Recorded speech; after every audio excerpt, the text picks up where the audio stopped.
Okay, we're going to resume with our afternoon programming. I've been asked to reintroduce myself since you haven't really seen me much this afternoon. My name is Joseph Gahn. I'm a psychologist and professor here at Harvard and the faculty director of the Harvard University Native American program. I'm Ani Grovant from Montana. And it's my pleasure today to introduce Daniel Heath Justice. Daniel is a queer, Colorado-born citizen of the Cherokee Nation. He is professor of critical Indigenous studies and English and a distinguished university scholar at the University of British Columbia. This year, he is a Harvard College visiting professor of ethnicity, indigeneity, and migration. We're delighted to welcome him to huddle up with us in Hunap and to come to the stage today. Thank you.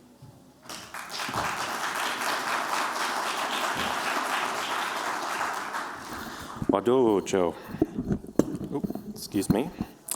CEO Gnali. Judge Jalagihi Idle Aoi. Jalagi Gundi, Daniel Justice, Dagodo. I am deeply honored to offer these introductory words for Constance Owl, a member of the Eastern Band of Cherokee Indians in North Carolina, a scholar and practitioner of Cherokee language revitalization, Indigenous history, and Native cultural expression, who has undertaken trail-cutting translation work of Cherokee language materials in a 19th century tribal newspaper, the Cherokee Phoenix, and there's more to come. Constance currently serves as interim director of the Native American Cultural Center and resident fellow of Muwekma Taruk House at Stanford University. She received her BA in Native American Studies with a minor in history from Stanford and holds an MA in American history with a concentration in Cherokee Studies from Western Carolina University. This is somebody we will hear much more from over the years, and I'm delighted to have had the opportunity to visit with Constance today, and to learn a little bit more about the work that she's doing now and in the future. So please join me in warmly welcoming her contribution to this vital conversation.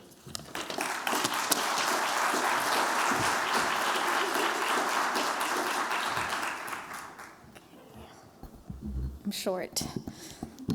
Shio Nigata, Nigo Hila Uguku Dagodoa. Hello, everyone. My name is Constance Owl. Thank you so much for that kind introduction, and to you all for the invitation to be here today. I am really pleased to have the opportunity to speak with you all about our work at Stanford, and specifically how we have approached building meaningful relationships and collaborations with our tribal partners over the years. Before we really dive into that story, I wanted to give you all a quick overview of the Native American Cultural Center and what drives our work on campus. This academic year, we are thrilled to be celebrating our 50th anniversary. The center was established in 1974, and what was a very small community at that time has grown today to over 450 strong, with students representing over 50 Native nations and island communities on campus.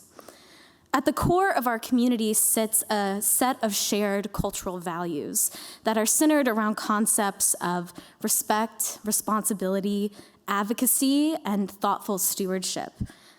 These values and others like them have deeply influenced how we as an institution and as a community have approached repairing and building our relationships with local Indigenous groups, specifically the Muwekma Ohlone tribe, whose ancestral land Stanford occupies. The Muwekma Ohlone story is complicated, but unfortunately not altogether uncommon in the state of California. Like numerous other nations in the state, the Muwekma were ravaged by the mission system and fell victim specifically to the shortcomings of 20th century anthropological practices that have proved to have a detrimental, lasting impact on their community. Although included on a federal list of recognized tribes at the turn of the century, the Muwekma Ohlone were removed from that list in 1927 following an assessment by an anthropologist by the name of Alfred Kroeber, who claimed that the Muwekma were, quote, extinct for all practical purposes. Stripped of their recognition, their sovereign rights, and protections to their land base, the Muwekma people began what would become a decades-long struggle one that continues to this day to regain their status as a federally recognized tribal nation. In order to fully appreciate how our relationship with the Muwekma has developed over the years at Stanford, I believe it's important to highlight how that relationship first came into being. Since its founding, members of the Stanford community have engaged with the Ohlone in various ways. Professor Mary Sheldon Barnes, for example, led archaeological excavations on campus and interviewed local Ohlone elders in the mid-1890s. One of those individuals is pictured on this slide. Archaeological research continued at Stanford into the 20th century, but without the essential component of Ohlone stakeholder collaboration. That was until the 1980s, when an unassuming graduate student by the name of Laura Jones, who now serves as our Director of Heritage Services, uncovered the remains of an Ohlone ancestor at an archaeological field school site on campus. When notified of the discovery, the Native American Heritage Commission in Sacramento sent Rosemary Cambra to meet with Jones. Cambra would later become the chairwoman of the Muwekma tribe for many decades. When she arrived on campus, she handed Jones a folder of documents that detailed her ancestry and the Muwekma's historic connection to the land at Stanford. Jones declined to review those documents, affirming to Cambra that there was no need for her to prove anything, to be there and to participate in that work. What developed from that moment was a personal relationship that really paved the way for Stanford's first formal partnership with the tribe through the program in archaeology.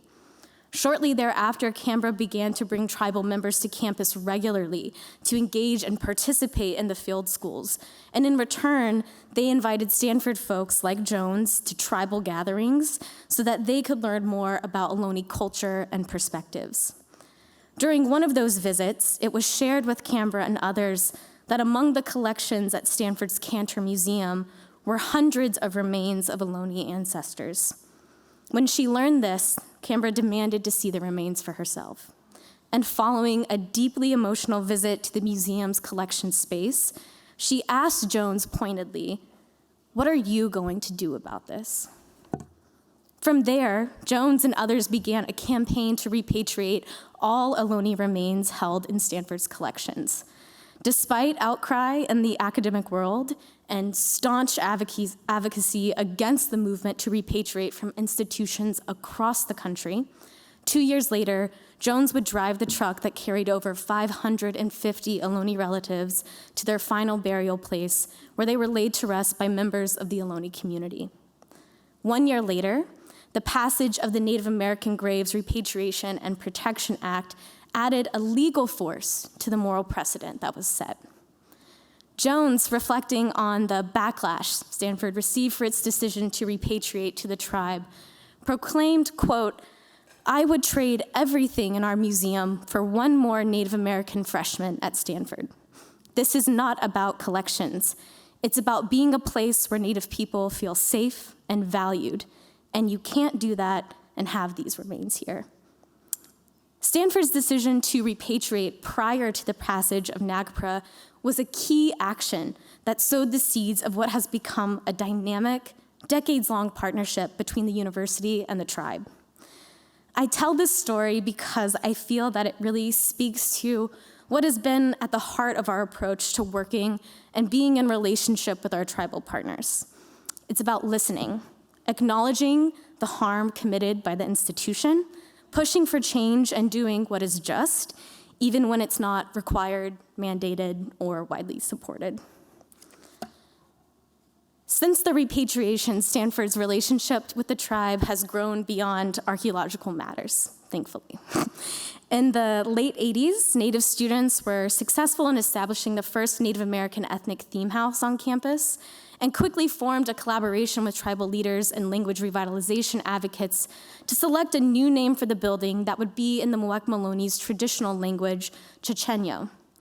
Muwekma Taruk, which loosely translates to House of the People, was selected by students and tribal leaders as the new name, as it, one, embodied the dorm's mission to be a home for Indigenous students at Stanford, and 2, signified to the broader Stanford community that the land was and certainly continued to be an Ohlone place.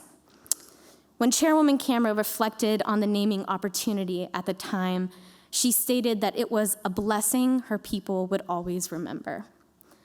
The naming of Muwekma signified a transition in our students' relationship with the tribe as well, formally weaving the Ohlone voice into the very fabric of our community's identity, and in many ways into the fabric of the university's identity.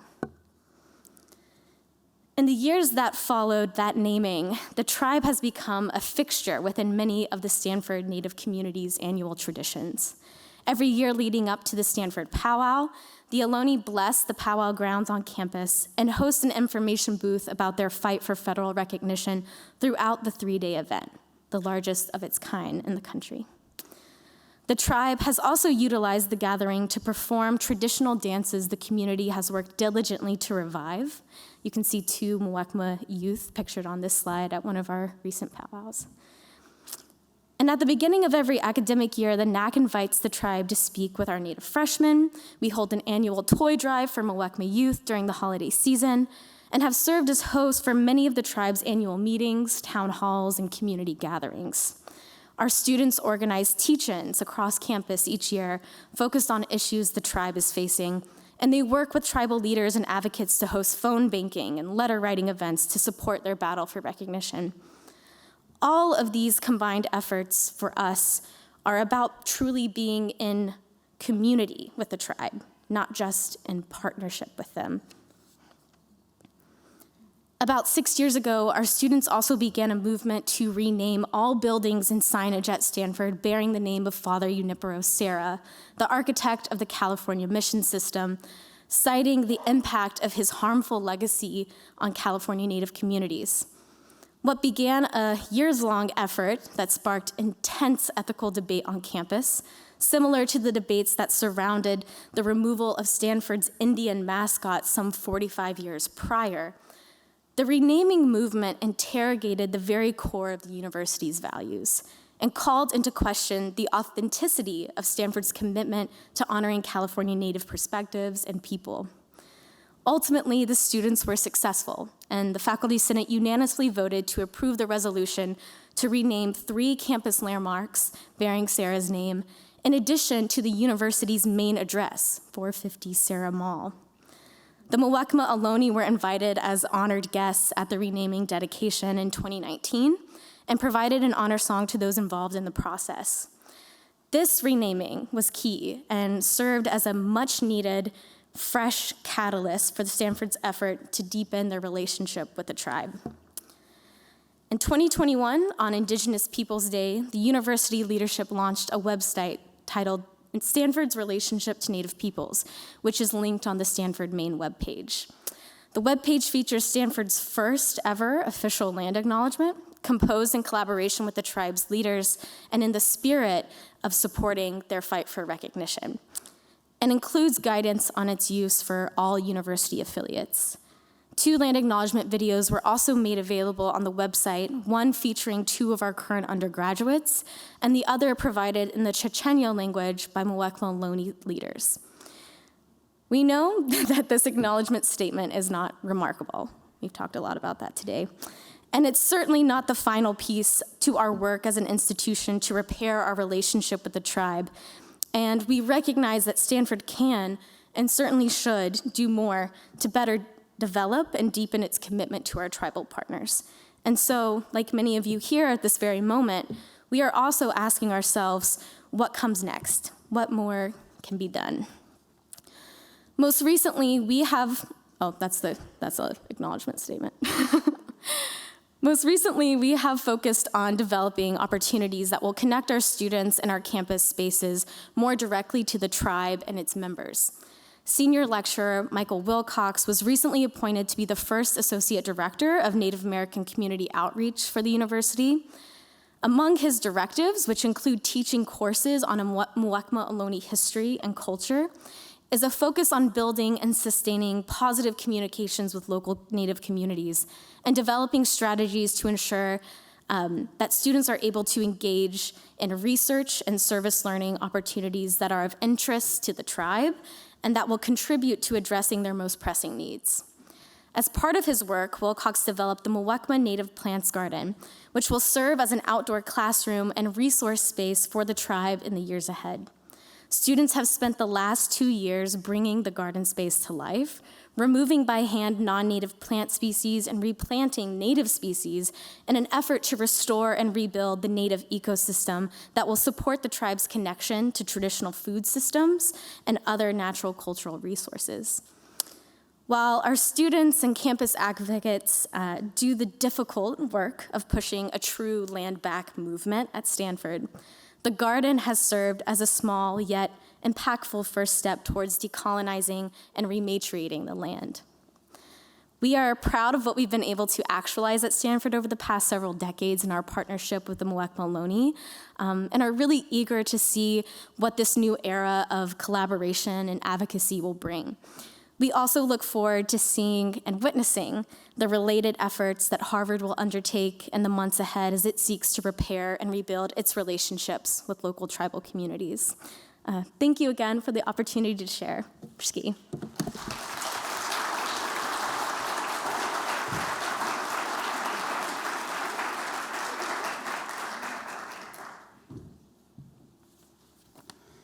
Many thanks to Constance Owl for providing us this inspiring illustration of what these relationships might look like. Next, I'm pleased to invite Megan Minoka Hill and panelists Cheryl Andrews-Maltais, Lydia Curlis, and Elizabeth Solomon, and David Whedon to the stage. Let me start by introducing Megan Minoka Hill, who is a member of the Oneida Nation of Wisconsin. She is the Senior Director of the Project on Indigenous Governance and Development at the Kennedy School, also Director of the Honoring Nations program there. She also serves on the planning committee for this conference. Megan and colleagues, welcome to the stage.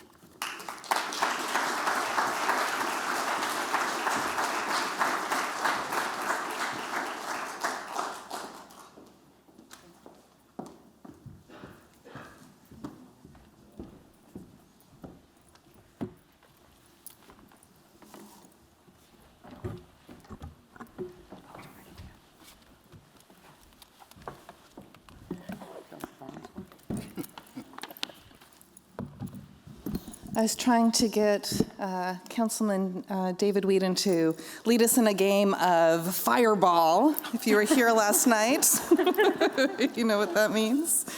He says maybe later.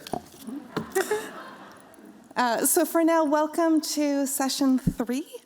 It is entitled Harvard and Massachusetts Tribal Repair. As Joe said, my name is Megan Minoka Hill. My traditional name is Miigwech. I'm Oneida. I am the Senior Program Director of the Harvard Project on Indigenous Governance and Development, which has for 3 decades, almost 4 decades, worked in service to Indian country in support of sovereignty and Indigenous self-determination at the Kennedy School. And as I was thinking about the session, I was reflecting on the prayers and the songs that have been offered today and last night, and it made me think of something that my dad often says. And he says, the longest journey a person ever takes is from their head to their heart. And sometimes some people don't make it. Mm-hmm. And so as I was thinking about the prayers and I was thinking about the songs offered to give gratitude and love for our ancestors, the ones that came before us, that help us on that journey, and who have helped us today with these really hard truth-telling conversations. And so I really want to offer my thanks to all those that have offered prayers and songs for all of us, because you have cleared the way for us, opening our hearts and giving us space to hear the voices that often get ignored or erased here at Harvard and in other places too. Today's been a hard day, at least for me, and I think probably for a lot of you too. We've heard about the Charter of 1650, which among other things commits itself to the education of Indian youth. It's a commitment that has largely gone unfulfilled, yet still remains today. We've heard about Harvard's role in colonialism. That teared communities apart, that pitted nations against each other to gain access to land and resources, and seeded fissures that in some cases still exist today. And we've heard about the ways that Harvard has benefited from and continues to benefit from Indigenous slavery and indentured servitude throughout the Commonwealth, throughout New England, and in many cases far beyond. This morning we heard about erasure, Linda Coombs, that has been pervasive because of that colonialism. We heard Tara talk about the colonialism that still happens today. And so this is really heavy, and I'm thankful for you all being here, and particularly for the Indian people that are in the room and that are connecting on Zoom, because it takes a special kind of resilience and a special kind of courage to sit here and to bear witness to these conversations and engage them. And so from my heart, I want to say thank you, because these conversations need to happen. And so in this session, we're going to hear more hard truths. And I'm reminded of what Sagamore Gray said yesterday, if I may. It's medicine for Harvard. Sometimes it doesn't taste good going down, but it needs to happen. And healing and repair is not an event, it's a process. So in addition to those truths, we're going to think about on this panel, how do we go beyond the words that are said here? How do we go beyond this conference? How do we go forward and to this responsibility and repair, if we can get there, but also to accountability and action? And how do we ensure that those actions are informed by tribal peoples, by tribal nations? So we're incredibly fortunate today to have 4 incredible tribal leaders from the Commonwealth of Massachusetts. We often say from the geography that share the same lands as the Commonwealth of Massachusetts, to help understand what that means and what that looks like. And with us today, we have Councilmember Elizabeth Solomon from the Massachusetts tribe at Punkapunk. We have Councilmember Lydia Curlis, Hassanimisco, Nipmuc Band. Councilman David Whedon, Mashpee Wampanoag tribe. And Chairwoman Cheryl Andrews-Maltais, Wampanoag tribe of Gayhead, Aquinnah. So each of our panelists are going to speak for 15 minutes, and then we will have a moderated discussion with questions and answers from the audience. So whether you're here in person or online, please use the Slido link and submit your questions, and we'll get to as many as we possibly can. So I think without further ado, we'll go ahead and get started. And if I may invite Councilmember Elizabeth Solomon to start us off.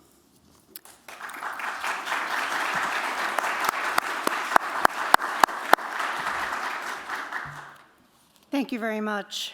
As a member of the Massachusetts tribe, my connection to this place, to this land that we are on, predates my individual experiences, as the Harvard sits on the land of the Massachusetts people and the Massachusetts tribe. However, my personal experience with this place and institution spans nearly 50 years. First as an undergraduate, then as a staff member. Also, in the meantime, got a master's degree. And also, as you can see, with 2 degrees, I'm also an alum. So I've spent a lot of time thinking about what I would say today. I want to say, first of all, folks who know me know that I tend to be pretty frank, and this will be no exception. And I probably will be pretty straightforward. Some will see that as inappropriate, but in my 50 years here at Harvard, I know that subtlety is not a good way to go.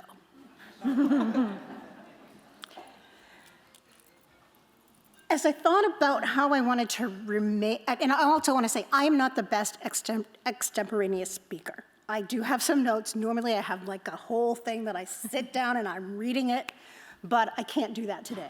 Today's different. And so forgive me if I stumble. Forgive me if maybe I backtrack. So, and I also want to thank the folks who participated in the planning of this conference, to HUNAP, to the Indigenous and Native representatives who actually contributed to this. But I want to say this conference is not about us. Our communities were not consulted about what we wanted or needed. That is not to take away from the people who actually did what they did to put this conference together. But if you think about what the conference has been, a lot of it has been about history, and history that goes back centuries. We know our history. You do not need to tell us our history. In addition, that history has been told pretty much as an abstraction, but we are not and have never been an abstraction. Although we have generally been presented abstractly within academia. There's been some, but not a lot, about us as contemporary communities, but it's important to know we are here now.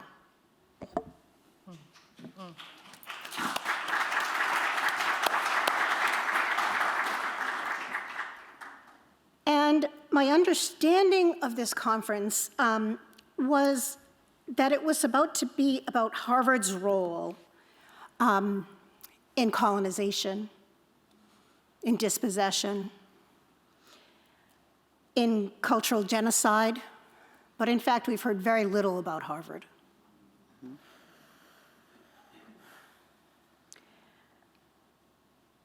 And I think it's important to note that I also want to say is, like, there's been a lot of talk about colonists. And it's important to know that the early leaders of Harvard were colonists. And that Harvard was part of and was managed by the colonial government.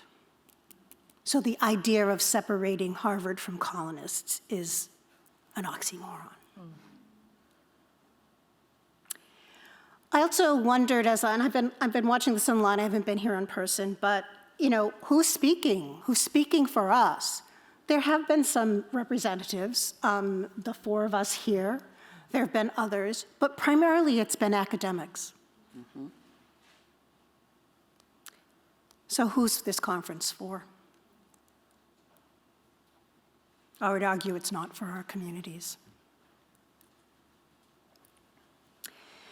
I also have been thinking about the themes of the conference, which are responsibility and repair, and that made me go back and think about what are the definitions of responsibility and repair. Responsibility is a noun that can be defined as both the state of being an entity that caused something to happen, as well as describing an act that is undertaken because it is morally right or legally required. The latter definition assumes both reliability and trustworthiness, and has an underlying element of duty. Repair, on the other hand, is an action meant to restore what is broken by putting it back together and/or to make amends for past harms. These actions imply both remedy and renewal. So how do these terms fit in within the context of this symposium? I would argue they do not. One thing that I think was left out in the words of the themes of this conference, is the word truth. And there have been some truths told. But it seems that truth is standing in for the idea of responsibility. Those are two different things.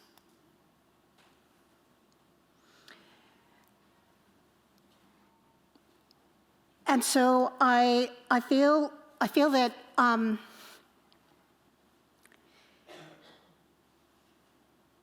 we have a huge misalignment of values.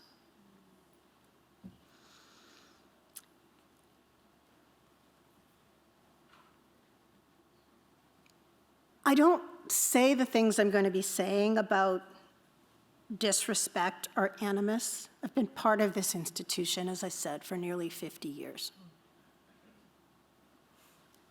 But rather to point out that the institution needs to do its internal work. And this conference is not it. It needs to understand its own history in relationship to local Native communities. Not a conference for the public. Maybe at some point a conference that includes Indigenous communities. But mostly to develop internal clarity about its past and ongoing responsibility. I do not see that that has happened here today.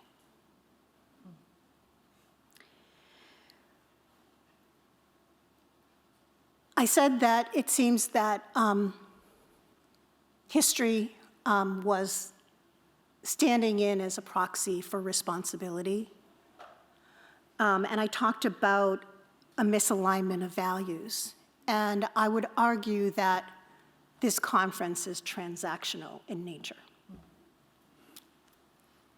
We talk about the history, kind of skate over the responsibility, and then go to repair. Can't do it that way.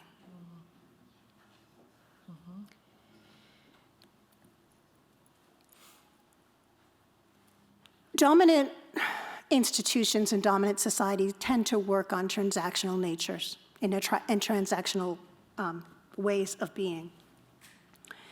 But our communities rely on relationship and reciprocity. And we have not done much about developing the relationship here, nor has there been much in terms of reciprocity.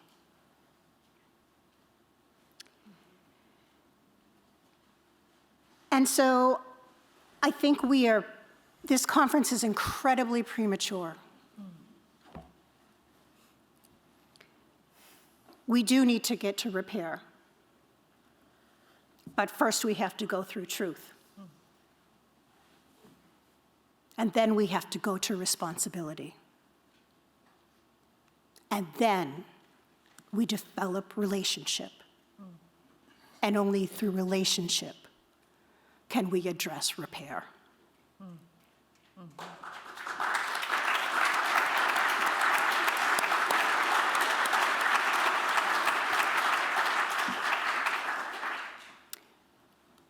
I want to say that there's been a lot of talk about history, long ago history mostly. However, as multiple people have said, the colonization and the harm continues. It's not over. I struggled about whether or not to come here today. Thank you.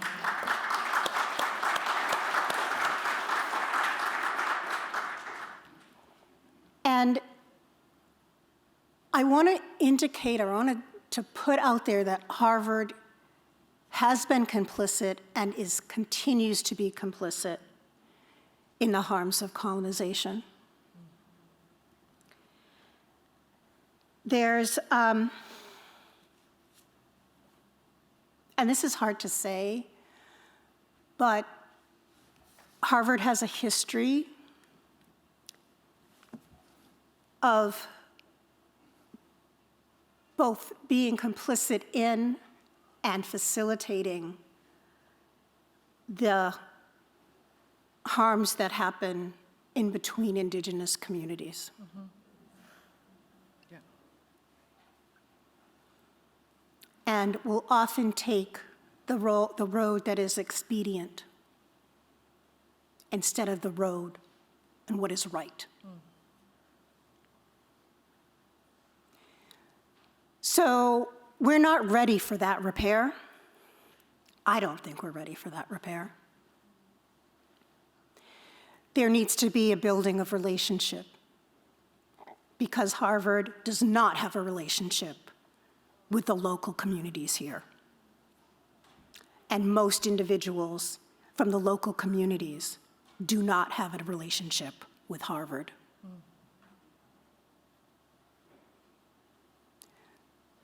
So that's where it needs to start. Needs to start with Harvard internally.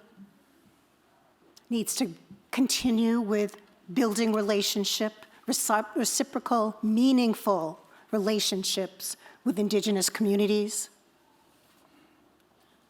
And then, and only then, can we talk about repair.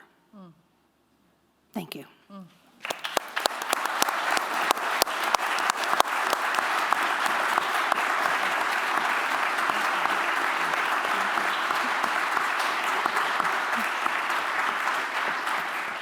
Thank you so much. We'd now like to turn to Councilmember Lydia Curlis, please. Good afternoon, everyone. I know it's been a long and kind of hard day. Yeah, I'm really honored to be up here with these people. Have mixed feelings about Harvard, as I'll kind of get into. But I was asked to be here by tribal leadership of the Hassanimiskonitmuk Band due to some of my prior involvement in projects such as stolen relations at Brown University and various other kinds of things. My talk's gonna be a little bit more academic because I'm in my PhD program and I kind of can't separate that. So I apologize ahead of time. But I think that that's important too, because I think that as academics, we pretend that we know everything and we really don't. Especially in the PhD process, you go through and you become an expert in one very particular thing, and then we like to say that we know all these other things, and that's just false. So with that being said, I am gonna be talking about violent and harmful kind of things. So if you need to take a step out, feel free to. I don't take that personally.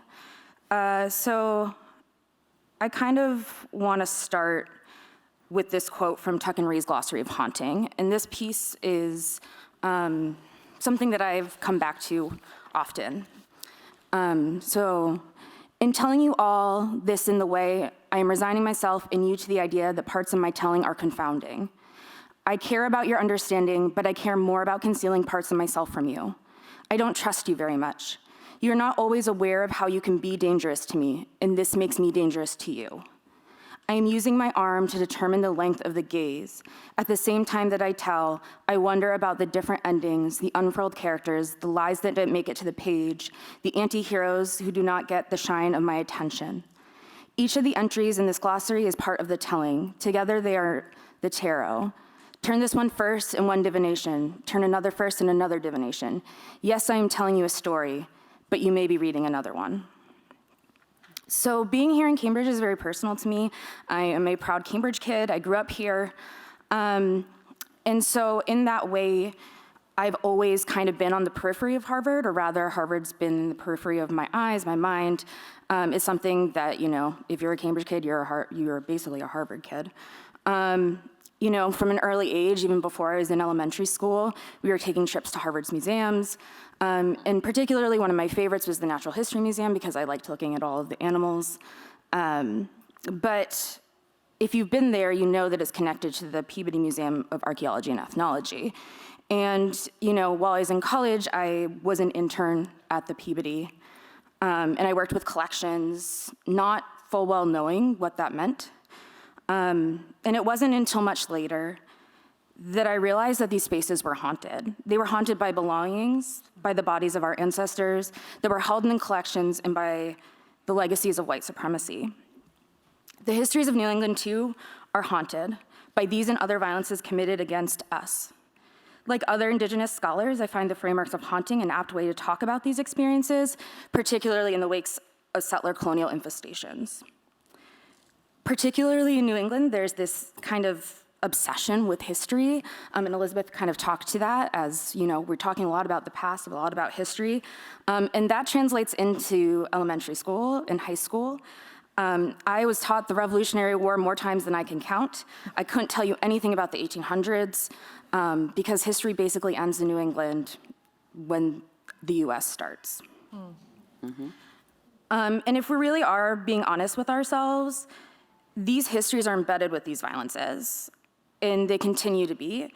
And Western viewpoints kind of paint the picture that we're savages, or that we're the problem, or that we need to be civilized. And being in New England, you learn the first thing probably is that the first invaders came to Plymouth Rock, but they're not named as invaders, they're named as refugees, fleeing. And then, you know, we're taught about the first Thanksgiving and the Revolutionary War. And if we're lucky, we get King Philip's War. And if we're even luckier, then we get these stories taught to us with some semblance of a critical lens, but not really. Harvard, among other early institutions in the US, are deeply intertwined with colonial legacies of violence. These halls haunt us and remain traumatic locations. At only 16, I remember the first time the yard was ripped apart for the purposes of archaeology to basically dig up the old Indian college. And why I remember this is because for me, my experience is immortalized in a picture in Archaeology magazine. I did not consent to that photo, by the way. I'm also not labeled in that photo. But I was passing through with a friend after school. I went to Cambridge Ridge in Latin. You have to walk through Harvard Square and Harvard Yard to basically get to the subway. So I was stopping through, my father was there at the event speaking, and they snapped a picture of me and my friend talking to him. I didn't even know this photo existed, and I wouldn't have known had my friend not texted me in her first semester at her class in Harvard to say, hey, there's a picture of us, and we're listed as students.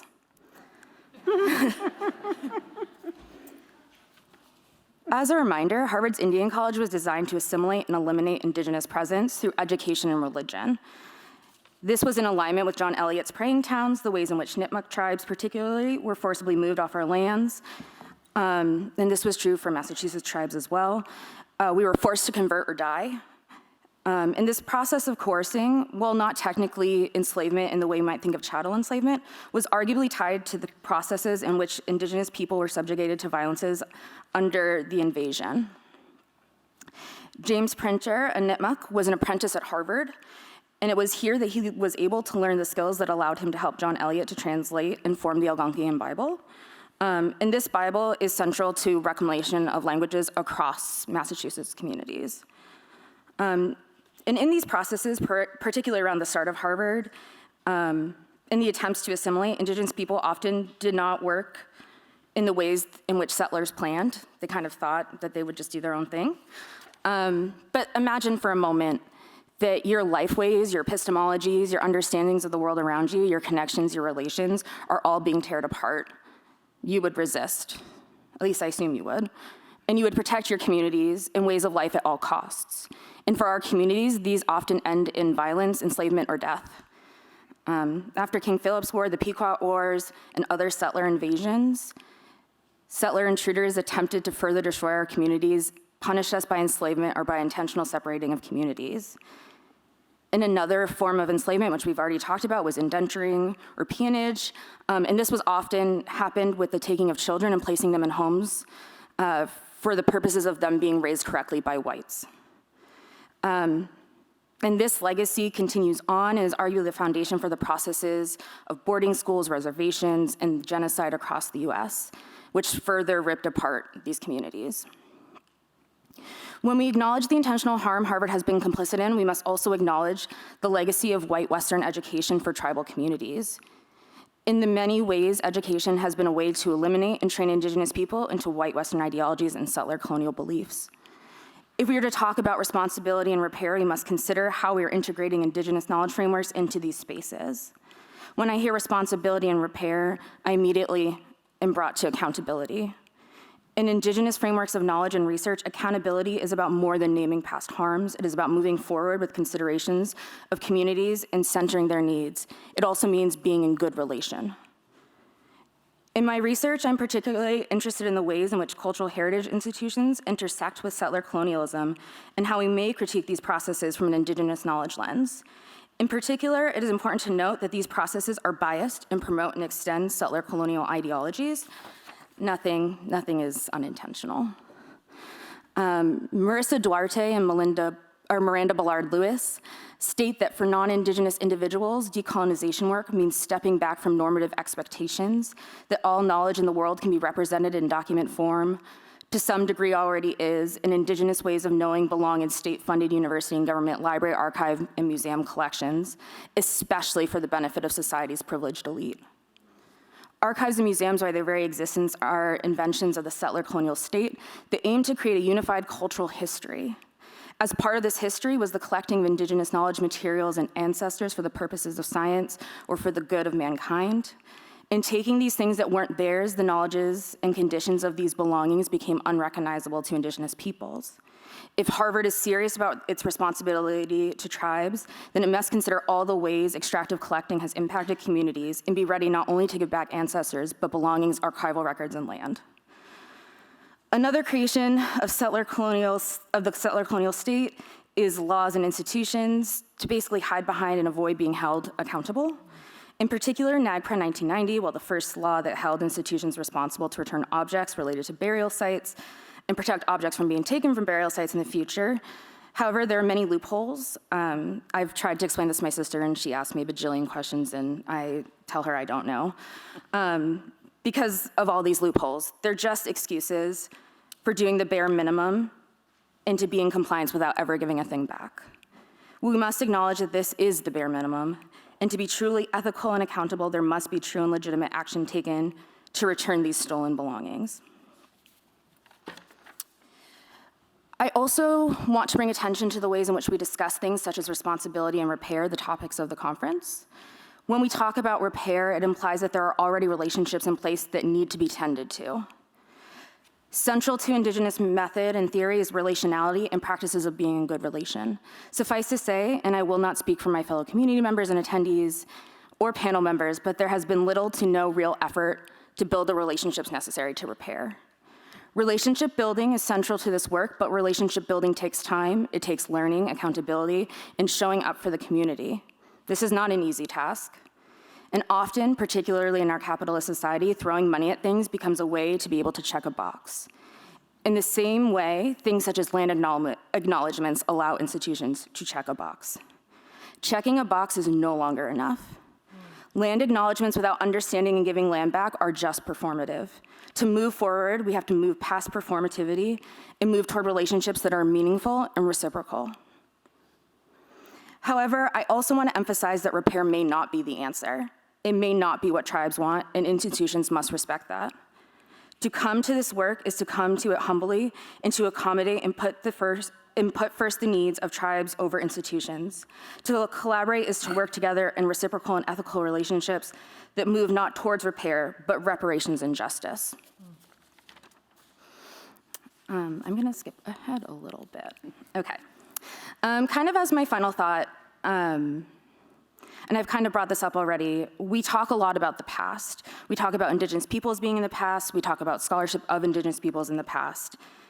And we are talking about the responsibility and repair for wrongs in the past. However, I think we need to talk more about this work in the present and future. While I believe it is important that we acknowledge the past, we must also acknowledge the ways in which Harvard remains complicit. Harvard still holds the belongings, bodies, and information that for years communities have asked for back. And while this work seems to have begun, we must continue to push for this, for communities outside of those federally recognized and automatically who fall under laws like NAGPRA. Harvard also must consider the ways it has to divest from organizations and funding that continue to perpetuate harm against tribal communities locally, nationally, and internationally. If Harvard and other institutions are serious, then even though this work is hard, it is absolutely essential. And I want to end this talk, much like the way I started, with another entry from Tuck and Ree's Glossary of Haunting. Haunting, by contrast, is the relentless remembering and reminding that all will not be appeased by settler society's assurances of innocence and reconciliation. Haunting is both acute and general. Individuals are haunted, but so are societies. The United States is permanently haunted by slavery, genocide, and violence, intertwined in its first, present, and future days. Haunting doesn't hope to change people's perceptions, nor does it hope for reconciliation. Haunting lies precisely in its refusal to stop. Alien to settlers and generative for ghosts, this refusal to stop is its own form of resolving. For ghosts, haunting is the resolving. It is not for what needs to be resolved. Thank you.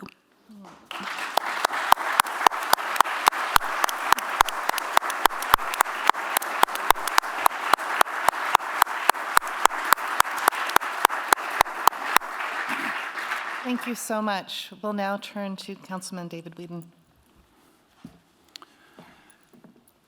I just want to start off by saying, I'm not the chairman of the tribe. Our chief is present. My nephew is actually the elected chairperson of the tribe. So I'm an individual. I work within the realm of historic preservation. That's what I'm most familiar with. I actually have a distaste for politics, and I don't enjoy being in politics. I think I got involved with politics both as an elected official in the town as a select board member and on tribal council out of understanding a need to bring cultural insights into those spaces and to advocate for our folks. My reason for getting into that stuff is based on the love for my people. It's based on me wanting to see my people in a better place. It's to be a voice for my people at the table. With Mashpee, we've suffered a lot, we've lost a lot. There's a lot of things happening, and to sit by and not be a part of those conversations when decisions are being made didn't set well with me. And I thank my nephew for urging a few of us to run on a write-in campaign to get involved where I first got elected to be on the planning board. And then, later became an elected official as a select board member. And the voice is still needed. We need more people to step up. I don't claim to be all-knowing or anything like that. As Vic said, we're only one individual. I don't claim to state or think that I have all the answers. We need a lot of these conversations. I do agree, though, that this conference hasn't been what we expected it to be. When the coordinating committee started having these conversations, some of the stuff did come up. And we said, we're starting out a sequence. In order to begin a healing process, you have to acknowledge the wrongs that were done, as others have said at this table. And until that happens, you're not going to be able to truly begin the healing. The acknowledgement has to be done, in conversations to ensure that it captures everything. Harvard has played a long role, as I said earlier. When you look at the different alumni and where they've gone on to have service, a lot of that's been in Indian policy. A lot of the Indian policy that has been implemented across the country is based on how Massachusetts handled its natives and proven things that have proved effective in displacement and disenfranchisement from the land. But yet when restorative actions were taken, like the Indian Reorganization Act, oftentimes Indian tribes east of the Mississippi and Appalachians, there's a different level of sovereignty extended to those tribes.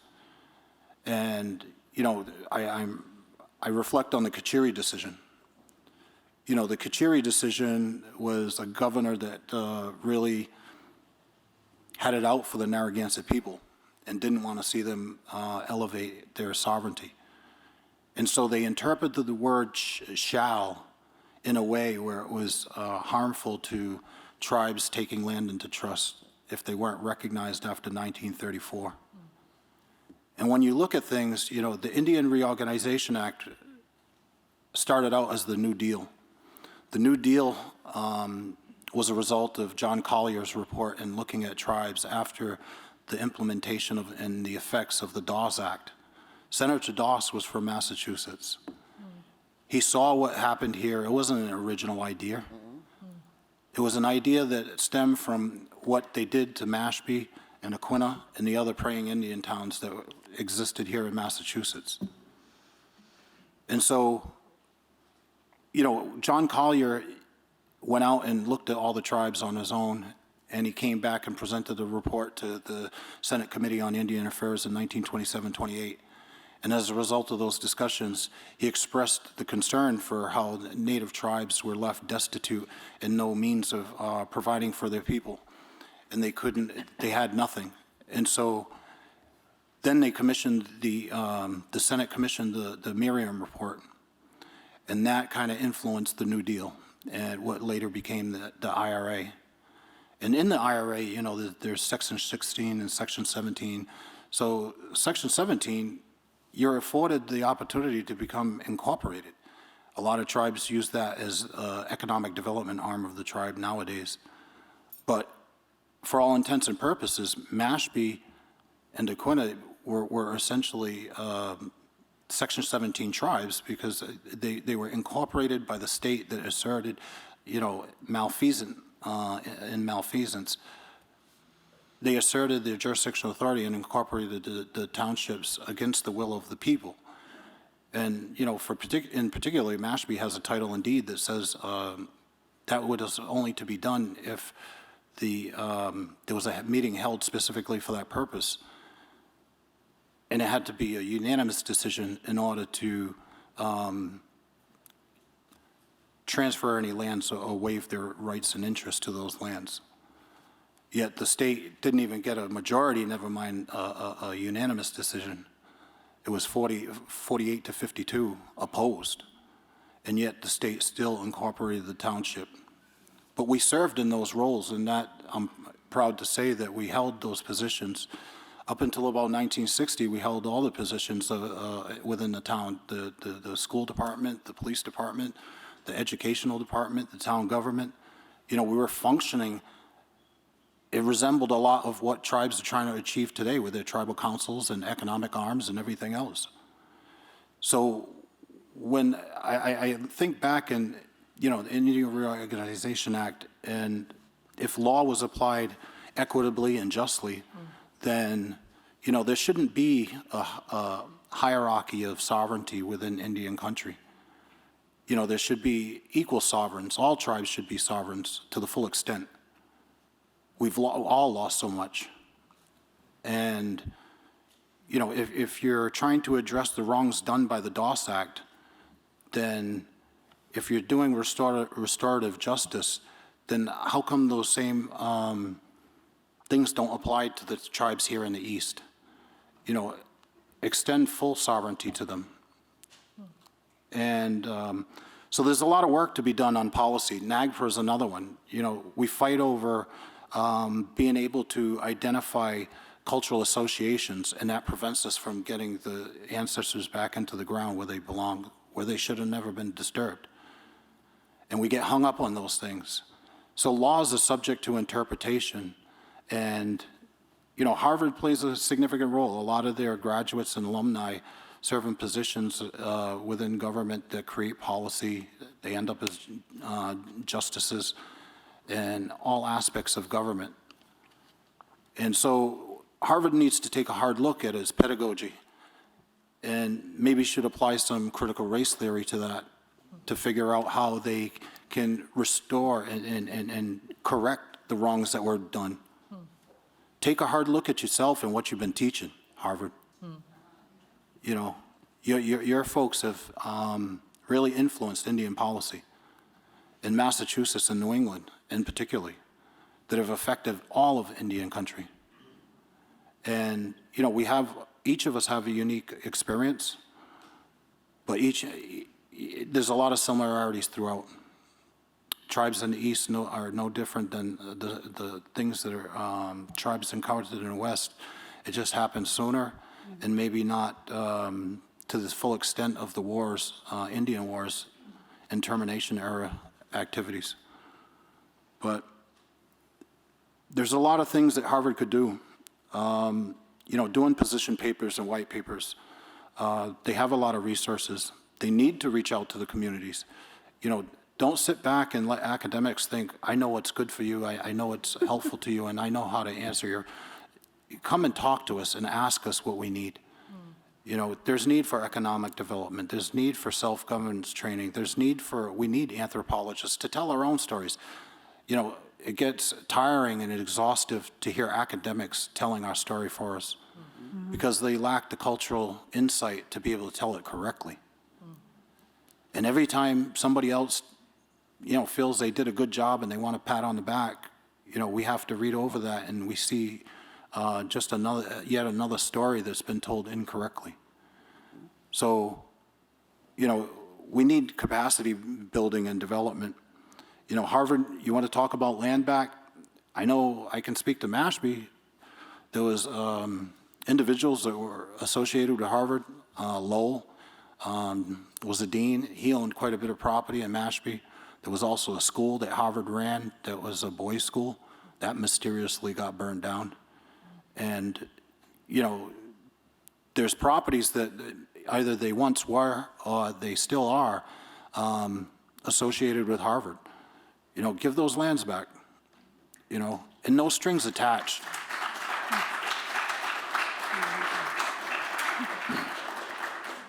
Don't do it with conservation restrictions and limitations.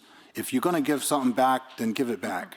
Don't give it back with rules and regulations to bind us further. You know, you don't know what our needs are. You know, we need housing. Our people can't afford to live there. And my chief always talks about you can't separate tribe and community. Those two terms are reliant upon each other. We can't have a tribe without our community. And the communal structure is what defines us. Collective history, continuity in that history, tradition, oral histories, language, beliefs, customs, you know, that's reliant on that. And so Native Americans are challenged in our area. Aquinnah, I'm sure, has the same thing going on where they can't afford to live there. People are moving away. And that hurts. You know, when we see our tribes falling apart and being affected by socio and economic changes that we don't have control of, you know, it's hard. And that's what brings me here to this table. That's what puts me at the select board, to try and fight for my folks. And, you know, we need to do more on some of these fronts. So I have a call to action for Harvard, you know, to acknowledge your role in the systems of government, the oppressive systems of governments, and to begin the healing. You know, ask tribes what they need for help. You have an abundance of resources here at Harvard. You know, I'd love to see more programming to educate our people so that they come back to us and help us do the things that I'm talking about, to empower us. The opportunities that are here, you have teams, every year you have so many students that come through in a variety of different disciplines that could be of assistance. We need self-governance training. You know, Mashpee's only been federal recognized since 2007. We're still going through growing pains, you know, and how to do it at the size and scale of what we are. We have 3,000 tribal members we have to look out for.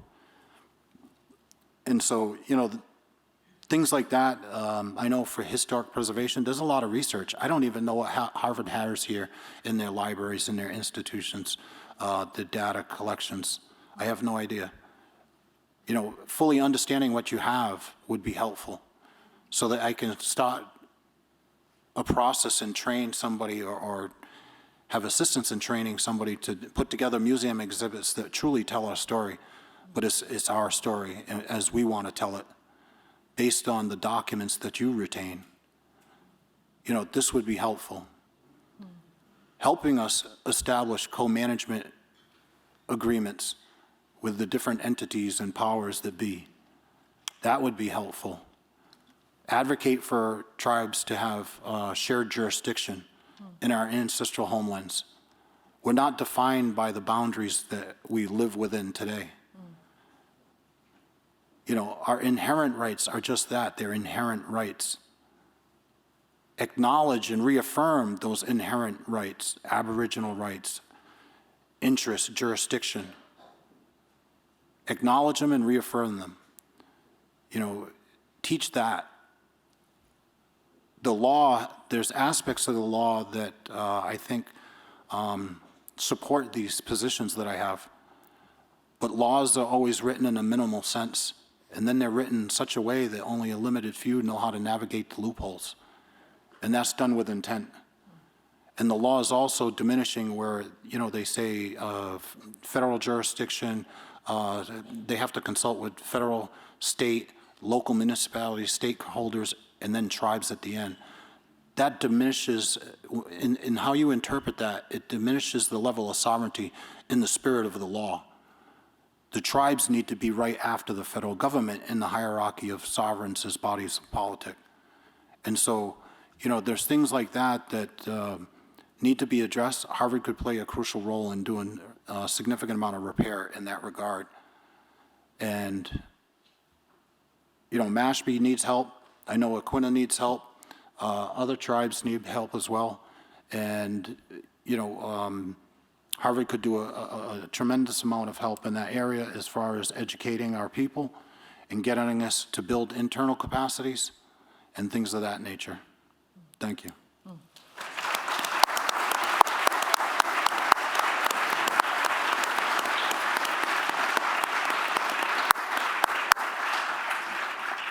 Thank you so much. If we could now turn to Chairwoman Cheryl Andrews-Maltais.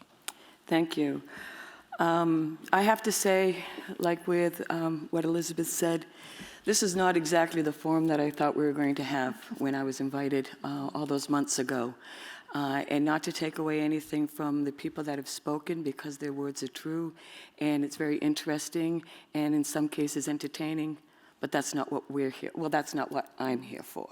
So I'm going to bring Harvard back to its roots, veritas. Let's have a little bit of truth here. First, I'd like to give thanks to our ancestors, because without them, we wouldn't be here today, for all their sacrifices and all their many blessings that they've given to us. And I'd also like to say, while I appreciate the efforts that are taking place now with the museum, it's long overdue. NAGPRA's been in place for, what, 22 years? 32 years, and they had 10 years to return them. Give our ancestors back. Return them to us all. I'd like to start with the Pilgrim's Landing. And when I say go all the way back, I mean back to where contact is. We had choices back then. We could have done nothing, watched them die and starve, because they were on their way to that fate anyway. We could have killed them, because it was no surprise. It's not like we had ships showing up on the horizon all the time. Or we could do what the Creator expected of us, which was to help them, which we did. And in return, what did we receive? We received the forced acculturation and attempted genocide of our people. That Christianity was their divine providence, as they walked on the actual bones of our ancestors that died in such great numbers from the great dying that they couldn't even bury themselves. And those people took that as a sign from their God that we didn't deserve to be here, that we were less than human, and that it was their divine right to take our lands, our natural resources, and everything we have and hold dear for their profit. Because at that point, and at all points in history, land is wealth. The original charter of Harvard to convert to Christianity, that's forced a cultural genocide for us. Mm-hmm. Without Harvard and without us being here, Harvard would not be the university that it is, the worldwide mecca of education that is considered. But it took inclusion of our Native people, inclusion of our Indian students to be here, so that Harvard could, in fact, remain as a recipient of money. The Native students that were here, Caleb Chitamik, now I'm going to screw it up myself, Chicha Taumuk, and Joel Hayakums. We're still trading on Caleb. It's mind-boggling to me that while we'll still use Caleb as a trade factor for this school as to what they did to teach and Christianize our Indian people, we, as the Aquinnah people, the home community of both Caleb and Joel, are overlooked on a regular basis. It's astounding to me that we're sitting here today in a forum like this without Harvard coming to us first for a dialogue between us and the university, between all our sisters and brothers that are here, local to this area, having a dialogue about what the Harvard report actually meant and what it revealed. And I say Veritas again, because when you go to the report, it talks about all of the things that we've known to be true. But what was astounding to us as well is the lack of any Native presence in the work that was done. We didn't know, we say it all the time, people love to write about us, but they don't talk to us. So how can you get what the impact was and what the long and short-term historic trauma and the deconstruction of our communities and our way of life without speaking to us? We had a lot of academics listed, but we didn't have any Indians. And not once do we hear that overture or that communication to us for those purposes. And in the deconstruction of our communities, our society, and our environment, our traditions and culture, colonial laws were being implemented so that we couldn't speak our language, we couldn't dress as we needed to or wanted to, we had no right to our ceremony, and then finally, we had no right to our land. And as Mr. Vanderhoop said earlier, when he was a young man going into Boston at night, it took until 2005 to remove that blue law that he referenced. Hundreds of years it was over our heads. And people said, why do you worry? Why does it bother you? Because it's a law specifically aimed at taking our rights away and dehumanizing us. And that those laws were written most likely by people that either built Harvard or attended Harvard or had some affiliation with Harvard down the course of the years. The deliberate and systematic deconstruction of our culture and our traditions has been a way of life for us. It's the earliest form of kill the Indian and keep the man or keep the child. The breaking up of our families continued to that end by having our children taken from us, our spouses taken from us, put into indentured servitude, sold into slavery, used to build these buildings here. After the wars, when our people were subjugated into indentured servitude and shipped off to other parts of the world, they were also brought here to work and not have any end to the oppression that they continue to feel. But today's wars are fought in a different way. Today's wars are fought in the courts, and our warriors are the NALSA students, not only here at Harvard, but across this country. And that's Native American Law Students Association. Our warriors need to be trained to change the law and be trained so that they can write good policy that is not anti-Indian, but is supportive and understands tribal rights. And the only way they can do that is by learning at these institutions. But unfortunately, Harvard is still falling short. 20 years ago, there was an endowment for an Oneida seat for a tenured professor, a tenured Native professor, and that still has not happened. There's one class per year about Indian law and Indian classes, and yet in this last term, it was announced so late that 200 or so students wanted to participate in it, but only 99 slots were available. NALSA, and I will just say I have firsthand or secondhand information because my daughter is the co-president of NALSA.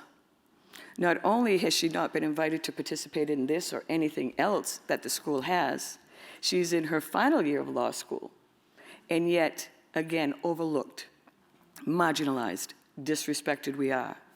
But in the report that NALSA put out to the university, it was amazing that to this point, there really hasn't been any response to it.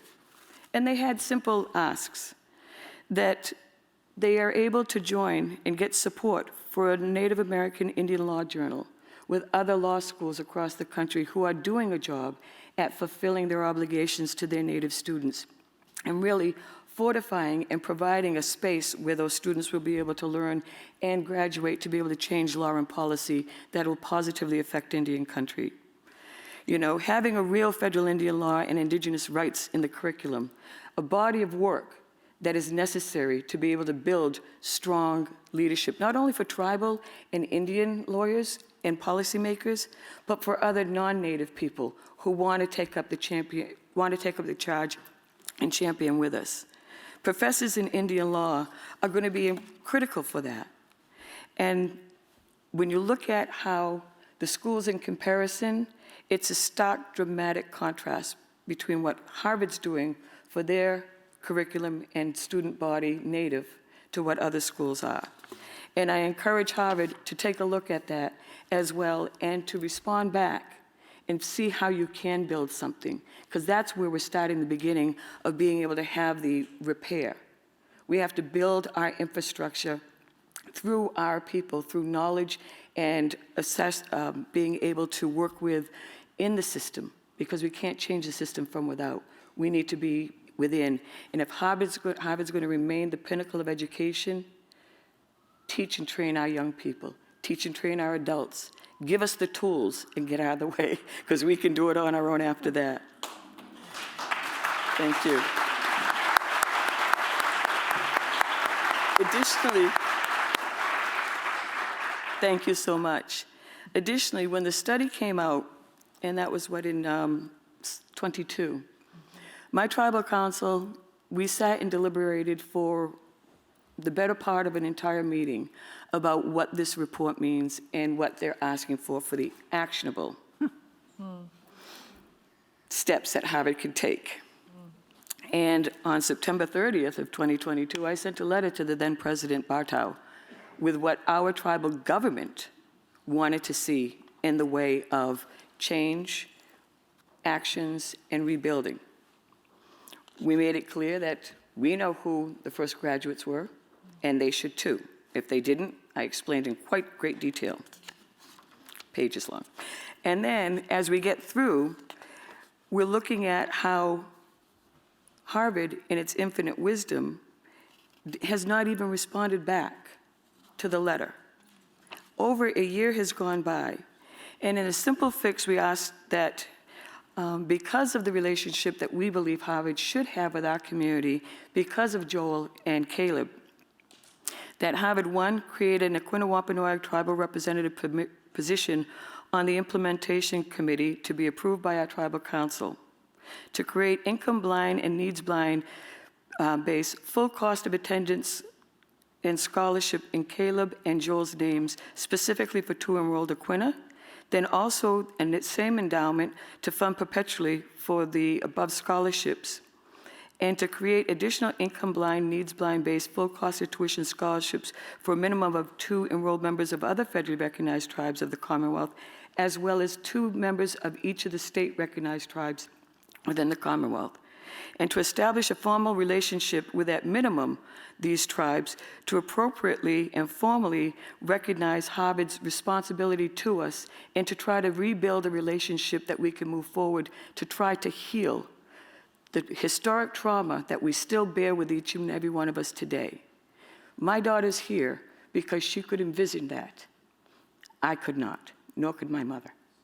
So I would like to see Harvard step up and take the actions it promised to take with regard to its Indigenous people, with regard to the responsibilities and with regard to the hope that what we've been here to do today and for the past 2 days is really a sincere attempt to heal the pain and his horrible experiences that we've had at the hands of Harvard, its alumni, and all of its association.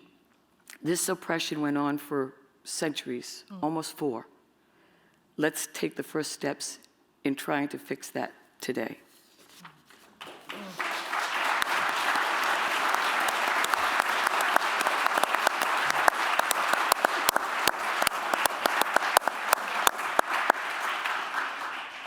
Thank you all so much for your candor and for your thoughts and for sharing today. If you have any questions for our panel, please put them into the Slido app noted right here. And if you're at home, it's in the Zoom link. So please send your questions. And so we have about 25 minutes for questions and answers. And so I'd like to start off with Councilmember Solomon. And I wonder if you might share what some first steps Harvard might do to build sustainable relationships and find the reciprocity that you spoke of. I think first steps would be, and it kind of goes on a theme of what Chairwoman Maltais said, is that you need to educate yourselves on the role of what Harvard has done and continues to do. As I said earlier, we know the history. Our communities know the history. But that they aren't, it is not known or acknowledged or taught here at Harvard. And it needs to go beyond that. And again, as I said earlier, that the history is not the responsibility. The truth isn't even the responsibility. It's really like, what do you do from there? I don't know the answer to that because that's a process. And it must happen in collaboration with the communities here in New England. And then, once that's done, once your internal work is done, then come to us. Then come to us and say, how do we move forward? How do we build a relationship? What do, as David Whedon said, we have needs. What do you need? So honestly, as I said earlier, I don't think we're ready for repair quite yet. But the university needs to take its role seriously, not as just a conference, not as just an academic paper or academic papers or even a book. I'm thinking about the Harvard and the Legacy of Slavery. That was done exclusively by Harvard professors. Not even other members of the community of Harvard. So how do you kind of talk about that when everything you're doing is basically based in what's here without looking at the outside and including people, both within this community, within Harvard's community, and within the wider community in which Harvard exists. Thank you. Councilmember Curlis. I believe you were involved in a project at Brown University called Stolen Relations, as Brown University sort of grappled with its legacies of slavery. And I wonder if you might share with us some lessons learned. How did Brown go about engaging with tribal nations? What advice might you give Harvard based on your experience? I love questions like this because I'm definitely not an expert and I have no answers. But so when I came, so that project is headed by Lynn Fisher. Patrick Rashley, I'm going to call him out, who's on that project, is in the room. But when I came onto the project in 2019, when I just started at Brown as a librarian, there was no community component to that work. It was very much an academic project, and I think that Dr. Fisher definitely felt the pressure of needing to engage with community, and by no means was that perfect. And I feel like the number one thing that we can kind of learn from that is you cannot start a project around community without engaging with community first. And one of the very first questions that we got when we had our first community partners meeting was, why are we doing this? And even though people wanted this history to be known, I think that, you know, I've run now 3 summer institutes with that project, engaging with community members, and often the question is who asked for this work? And I think that's something that's been brought up multiple times. Like, you have to ask communities what they need. You can't just assume that you know what they need because they already know what they need. I mean, like, would you tell your child what they need, or would you ask your child what they need? Not that tribal people are children, but, you know, we need to treat all of these things with the respect and understanding that we can advocate for ourselves. And so that would be probably the first step. And then the second one is that community work is very messy, and it takes a lot of time and energy and money. But the money has to be done in a way that is actually sustainable and beneficial. You can't just throw money at things for 2 years and expect them to just continue on out of the good grace of people's hearts. You need to be able to fund those things continuously, particularly if you are asking tribal people to work on projects, work on things, and acknowledge their expertise, because you are going to them because they are experts.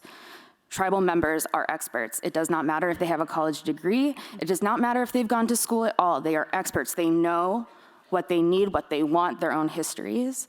And so you need to respect them as experts. And with that, kind of the humility and humbleness to understand if someone is saying no, to say, I hear you and I will not continue with this further. Because I think oftentimes, especially as academics, we get these ideas in our heads that, you know, this is the greatest thing to ever happen, and then you actually talk to community members and they're like, that is the dumbest thing I've ever heard. Like, we're already doing that like 6 different ways to Mars.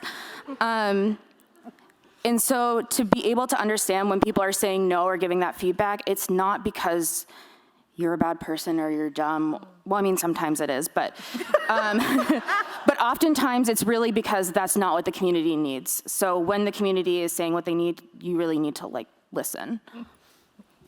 Thank you, I appreciate that.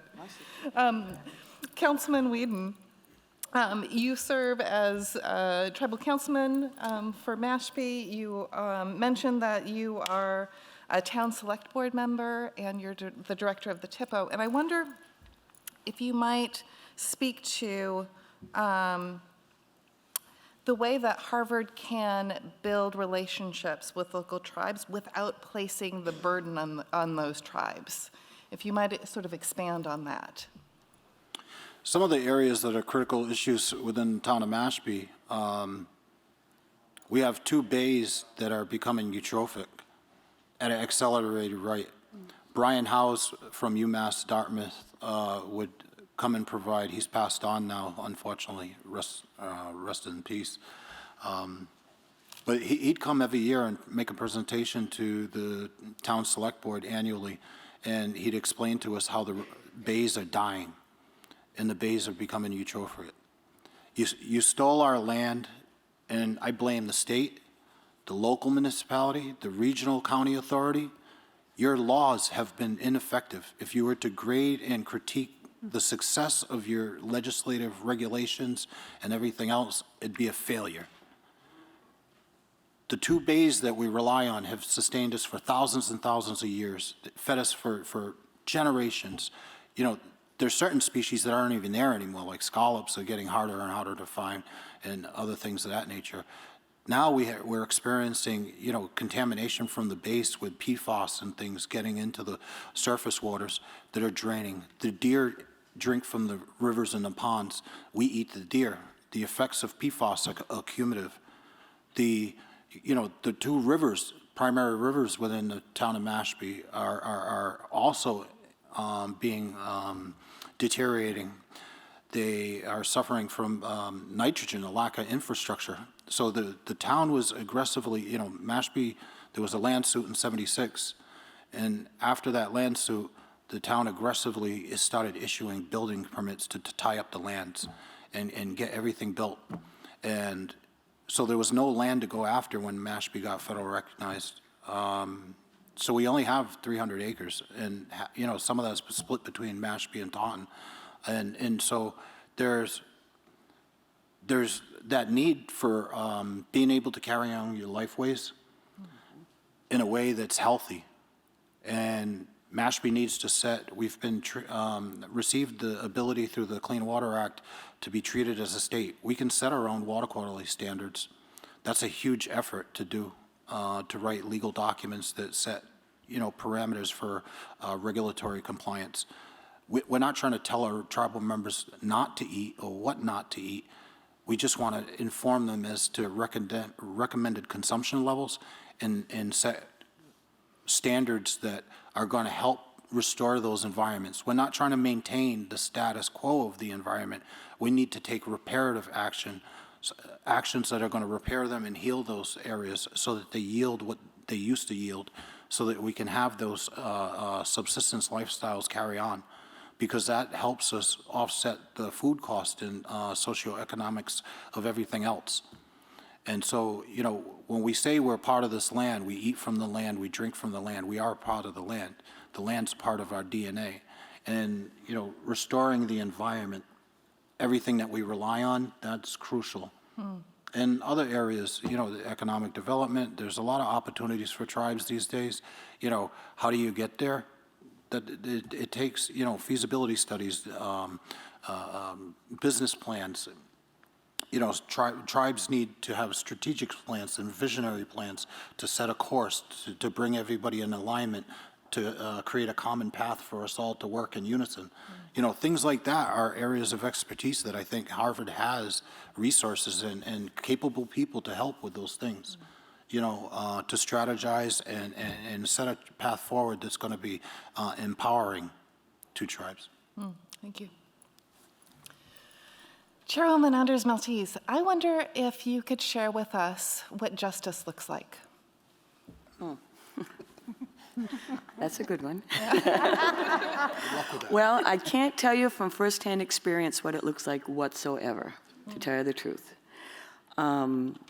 We look at what we hope justice would be, and we hope justice would be having an actual fair shot at having our voices heard, having the laws, policies, and regulations applied to us on equal par with other people. Take case in point, right now, we're having an issue that, you know, the administration is chasing a slogan, 30 by 30. That's a conversion of fossil fuels into renewable energy. And I won't use the word clean because we know it's not clean.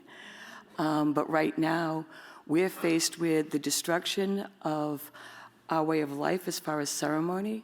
We are the people of the first light, so our cosmology and all that goes with it is being impacted by wind turbines that are going to be that are over 800 feet tall, surrounding our island and in between us and Long Island.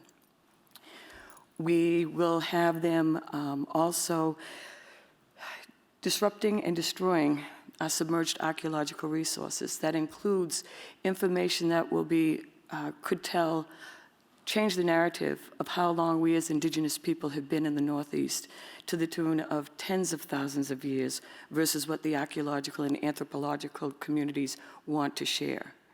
And yet, our voices are supposed to be heard according to the administration. Our Indigenous knowledge is supposed to be weighed at the same level of the faux science or the best science we have. And yet, we are still subject to being a box checked on a policy, a box checked on a form. We get a good, we hear you, we're listening to you, we'll apply it, and yet it's in one ear and out the other. So this is what we call injustice. There is no justice. The backs of our Indigenous peoples up and down the eastern and western seaboards, as well as the tribal nations in between, we are bearing the brunt of what the world needs to do to change its dependency on fossil fuels, and yet we're going to lose everything, and everybody else is going to be the beneficiary, and yet there's no justice for us. And we talked about the resources. Harvard's resources of its best and its brightest, writing for us these environmental impact studies, writing for us litigation briefings, supporting us in the way that we need to be supported because we're all small tribes with no resources. And yet we're being picked on by these mega companies and by the United States of America to promote and move forward something that needs to be stopped. And it's not saying all projects are bad and all projects should be stopped, but not all projects need to be permitted and move forward. So seeing what justice looks like to me would be to have our voices heard, and actually what we're telling people as far as the damage that is going to take place to our Mother Earth, and 70% of her, having that acknowledged and having our voices respected and doing what we're asking, which is slow down, stop. Thank you. Thank you. Ms. Hill, could I just add one thing? You know, the representative government, you know, I said earlier, having a seat at the State House, that's huge. You know, justice, everybody else appreciates having a representative government where, you know, there's an election process where, you know, you put forward and there's a consensus on who's going to represent that group. You know, but as federal recognized tribes, we're constantly impacted by the laws that the state has that affect us, and we're a marginalized population. So we don't have the numbers to have effective voices at the table. You know, the legislation, the state legislature and Mass General Court, they often pass laws that have tribal implications, and there's no defined process to actually solicit tribal input on those bills that are being considered. There's none. That's ludicrous in this day and age when you have two federal recognized tribes that have organizational structure and formal bodies as legislative branches of the tribes to be able to consult with. You know, and a lot of the legislation that comes forward, it's not written by Indians. It's written by non-Indians that think they have the ideas and the solutions to solve your problems. You know, and it always falls short. And so, you know, that is something that I see as a great value, is to having a voice at the table. If you're not at the table, you're on the menu. There you go.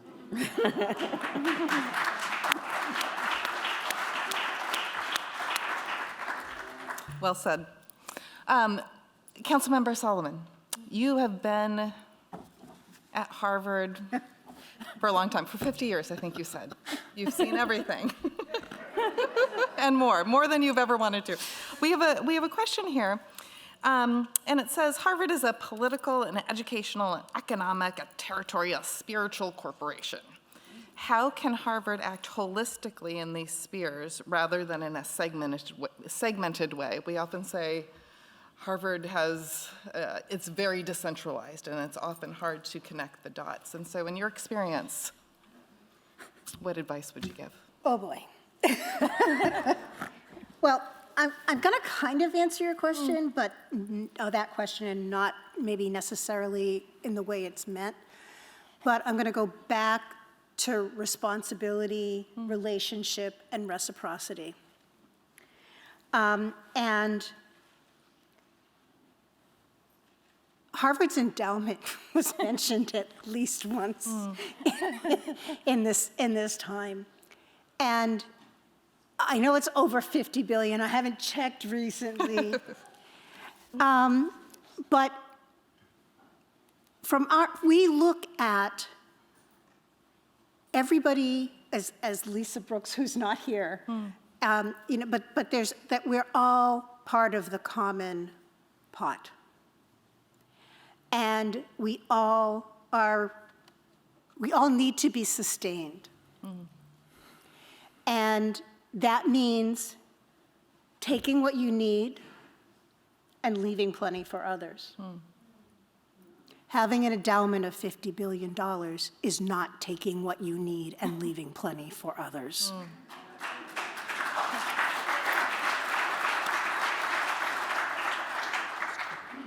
So what does that mean? It means Harvard acting not only in its own interest, but in the interest of the larger community. And you will have many people at Harvard saying that they do that. And there are some that do. But is that the goal of the institution? After nearly 50 years, I would say no. Thank you. We have 5 minutes left, and I want to pose a question to all of you, and if I might start with Councilmember Curlis. Does anything bring you hope? And following up to that, what do you see for your nations? How do you see your nation's relationship to Harvard in 50 years, in 100 years? Oh boy. Sorry. To be fair, I might actually still be alive in 50 years, hopefully. Yeah, I'll be in my 80s. There we go. I can do math. Yeah, so I want to start with, I'm going to take my mask off. I'm going to start with how I think about hope or the future, because I think that that's really central to a lot of the work that I'm trying to do in my PhD and my life and all of my spaces. And I've really kind of fixated on two things. One is this concept of futures, and the other is haunting and horror genre, which don't sound like they go together at all, but they do, I promise. But in terms of talking about futures is, you have like Afrofuturism, Indigenous futurisms, but it's basically the imagining and understanding that we've already experienced the apocalypse. We have already experienced the ending of our world as we knew it. At first contact, the life as we know it ended. And so if we exist in this post-apocalyptic space, what do futures look like for Indigenous people? And so with that being said, I think that there is so much potential to take the things that we can from spaces like Harvard and other educational spaces and repurpose them. And I think a lot about the book, A Third University is Possible, because I'm an academic and I always have a book for something. But LaPaperson, or Yang, who wrote Decolonization is Not a Metaphor with Eve Tuck. So that's his pseudonym, LaPaperson. But in this book, he's talking about how we can become cyborg witches and basically take apart the academy from inside and basically repurpose it into this other space. And so I really see my work and the work of other Indigenous scholars and youth and elders and this very intergenerational kind of taking what we can and kind of piecing it back together to make it something else that is not what it originally was. And it's very much the reverse of kind of colonization, right? I'm avoiding using the word decolonization because I have a lot of feelings about it. But basically being able to take these harmful systems and repurpose them for something else.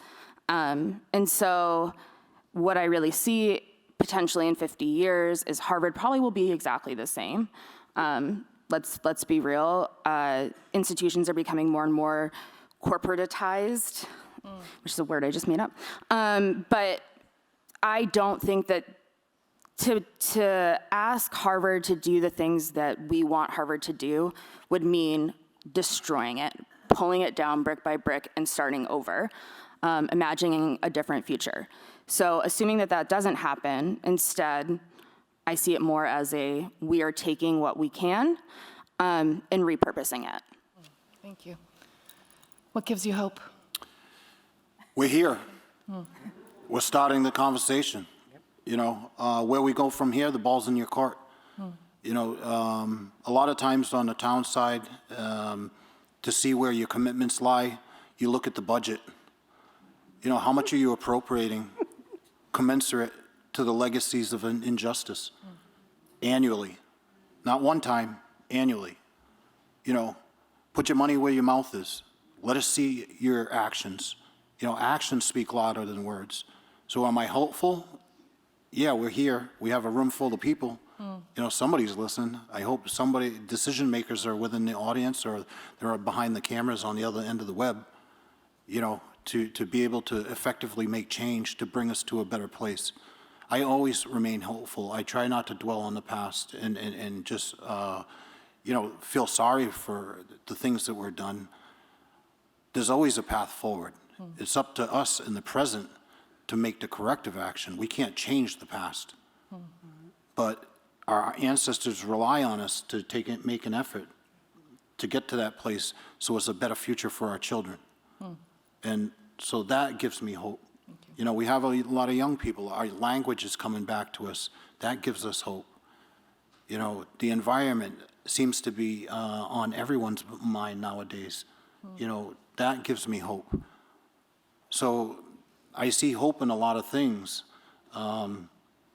In this situation, in this dialogue, in this conversation, jury's still out. Yep, fair enough.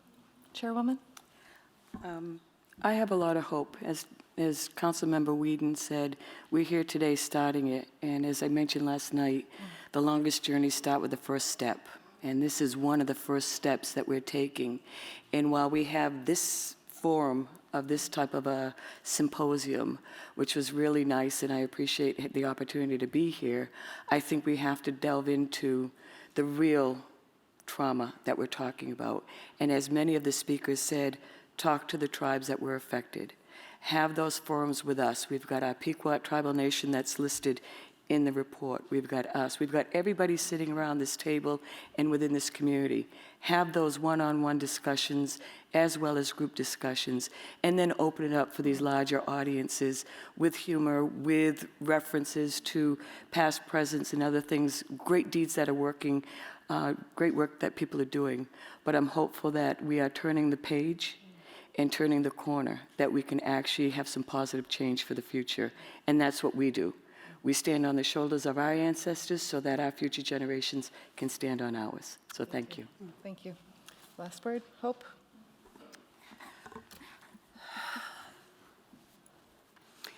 I think I'm with Lydia.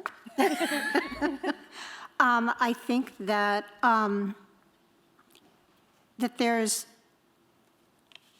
I don't think in 50 years we'll be there. I think we can be along that path.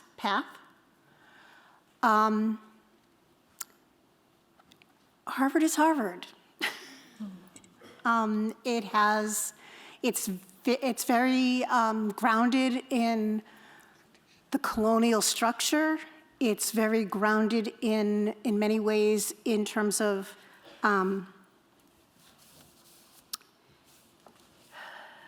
continuing colonization. And so the hope that I have is that this, as people are saying, we're here, this is the start. And maybe we can move forward in a way that at some point, Harvard is totally transformed. Thank you. Perfect way to end. Please join me in thanking our panel for a wonderful conversation.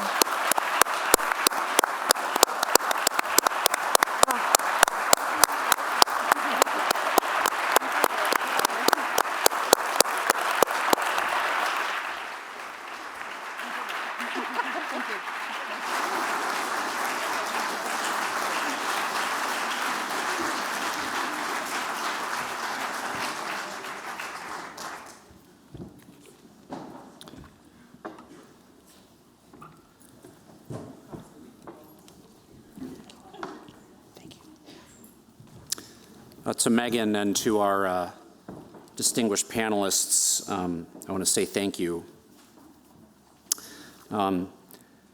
gives me a distinct pleasure to introduce and then to invite Provost Alan Garber to give some remarks. But let me first introduce Alan, if I can call him occasionally by his first name. Provost Alan Garber serves as Harvard University's chief academic officer. But before telling you about his provostial career, let me just note that he is a really amazing scholar and professor and teacher. He's the Mallinckrodt Professor of Healthcare Policy at Harvard Medical School. He's a professor of economics in the Faculty of Arts and Sciences. He's a professor of public policy in the Harvard Kennedy School of Government. And he's a professor in the Department of Health Policy and Management in the Harvard T.H. Chan School of Public Health. An economist and physician, he studies methods for improving healthcare productivity, healthcare delivery, and healthcare financing. As provost, Dr. Garber oversees academic activities throughout the university, with direct responsibility for inter-school initiatives, faculty development, research policy, international affairs, and advances in learning. So things like the Harvard Art Museums, the Harvard Library, Harvard X, the American Repertory Theater, and the Arnold Arboretum are among the organizations that report to Provost Garber. And it's worth pointing out that before becoming provost at Harvard in 2011, Dr. Garber was the Henry J. Kaiser Jr. Professor and a Professor of Medicine, as well as Professor of Economics, Health Research and Policy, and Economics in the Graduate School of Business by courtesy at Stanford University. Just for what it's worth, there were like 5 different titles in all of that. And at Stanford, he founded and directed the Center for Health Policy and the Center for Primary Care and Outcomes Research, and served also as a staff physician at the Department of Veterans Affairs for the Palo Alto healthcare system. My understanding, I'm not always great with memory, but that I actually met Alan just about 20 years ago at a conference, and my first greeting was that I had given a presentation and he gave some kind but rather stiff commentary on what I had just presented. Little did I know then that he would become a friend and a wise and sage counselor to me personally, as I've been at this university, and also a patient and visionary leader. And I think that's relevant too because Alan has done some really important work, and we all know that Harvard is making very incremental steps in progress that need to go clearly much further. But it's important to understand that Provost Garber created the Provost Council on Native and Indigenous issues, and he's been a really strong supporter of HUNAP, including recruiting Professor Joe Gaughan, its able director. We've heard a lot yesterday and today about Harvard's necessity for self-reflection, for truth-seeking and confrontation with its own history, and for building relationships with Native nations in this space. And of course, it would be silly or inappropriate for me to make some bold prediction about what's going to happen next, but I can think of few people better positioned to listen and to empathize with the stories and the truths that we've heard, and to call Harvard to its collective responsibilities than Alan Garber. Alan, thank you.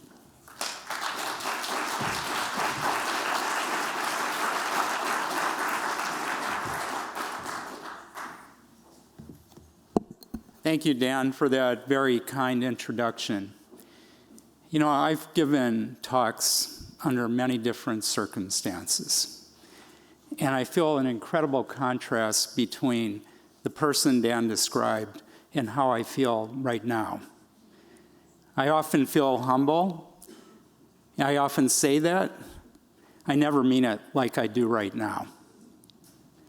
And first of all, I want to thank all of you for being here, because I know that we at Harvard are the beneficiaries of this meeting, that we are the ones who are doing the learning, and we have you to thank for your candor, your honesty, And you're willing to put up with us today and to help us to address our past.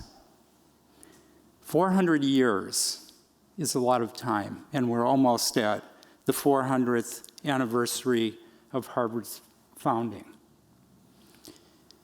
Our present is far from perfect as well. We're well aware of it. And I am really delighted to hear, I think it was David Whedon who said it first, there is always a path forward. And let me start not only by thanking everybody who's here, but everybody who has spoken at this conference. And I want to particularly give a shout out to the last panel, Cheryl, Lydia, David, Elizabeth, and Megan, because this is a panel that is seriously grappling with the issue not only about what we have done wrong in the past, but what we might do to begin to set the future on a better path. This is a daunting task, and I'm not going to go into a lot of detail because the truly heartfelt and truly informed views that we just heard require processing, and they require us to think very hard about what next steps might look like. I heard several messages in the course of this meeting. But I want to start, before talking about the messages, by reminding you of what Claudine said yesterday evening. Claudine said, "I hope that Harvard can forge new relationships with communities that have been harmed by the university's past actions." And she said, "I understand the importance of building, maintaining, and strengthening connections." What I have heard loud and clear, it begins right there. I know that can be done, and I know it requires effort, and I know it requires generosity on the part of the people who are in the room, who represent tribal communities, who speak for tribal communities. We will depend upon you to make sure that the actions that we take in the future are not only informed, but they actually seriously address and hopefully solve the problems that we, and I say we because we all own these problems, that we confront. Repair may take time. And I have to say, people often talk about academics being concerned about history. But let me just defend the academic approach by saying that without understanding history, it's very hard to understand where we're going. And I understand that it is not our friends from the tribal communities who need to learn the history. It is we in the universities, who need to understand the history better. And that is part of our task. And we will continue to work on that. So let me say that we realize there are these open wounds, including the repatriation, the transfer of the legal authority, the control and decisions about the ancestors, as well as their associated belongings. We are committed to getting this done expeditiously, and we have apologized before, and I'll repeat it, for the fact that this is not already behind us. That must occur. That must occur quickly, and we are committed to doing that.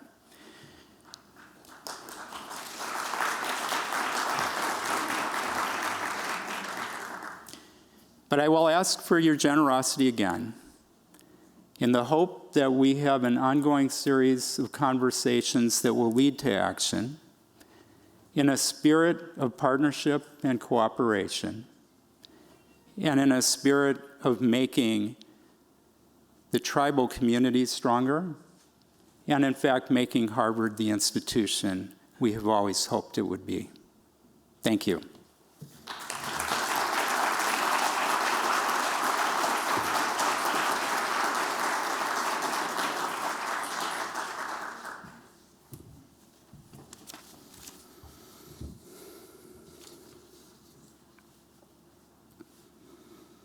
Well, we are at a place where we're drawing to a close, so in the minutes remaining, we'll begin our wind down. Let me start by offering some words of gratitude. I'm so pleased and proud to have had all the speakers and the moderators who agreed to participate in this conference. To elders, leaders, and community members from the different tribal nations and tribal communities in the Commonwealth and beyond for coming and speaking. To the HUNAP and the Radcliffe staff members who made this all possible with so much support. To Harvard University for sponsoring this conference. To you, the audience, both here in person and online as well. I just want to also specifically thank the members of the Conference Planning Committee. We've been working for about 1 year to bring this together. That includes myself and Professor Dan Carpenter as co-chairs of the Planning Committee. It includes Tobias Vanderhoop, Wampanoag Tribe of Gay Head, Aquinnah. It includes David Whedon, Mashpee Wampanoag Tribe. It includes Megan Minoka Hill, Oneida Nation. It includes Becky Wasserman from the Radcliffe Institute, Kelly Mosteler, Citizen Band Potawatomi Nation, Kaylee Bennett, from the Cherokee Nation of Oklahoma, Cable Wilkerson, who is also Citizen Potawatomi Nation, and Jordan Clark, Wampanoag Tribe of Gay Head, Aquinnah. Thanks again for all of your sleeve rolling up and effort and energy gone into this. I have a few words. Thank you. Yes.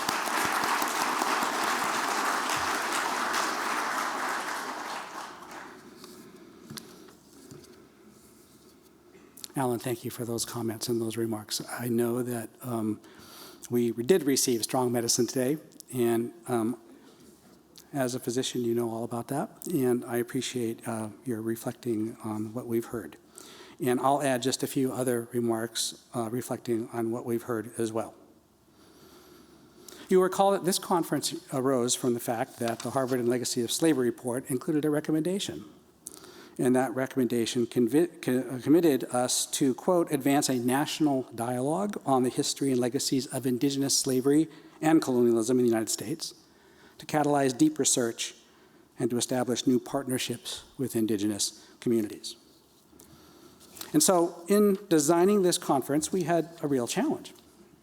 That challenge was to start with what often feels like ancient history, hundreds of years ago, as some have noted, but to bring that all the way through to the contemporary consciousness of that past in the lives and minds and hearts and spirits of Indigenous people today.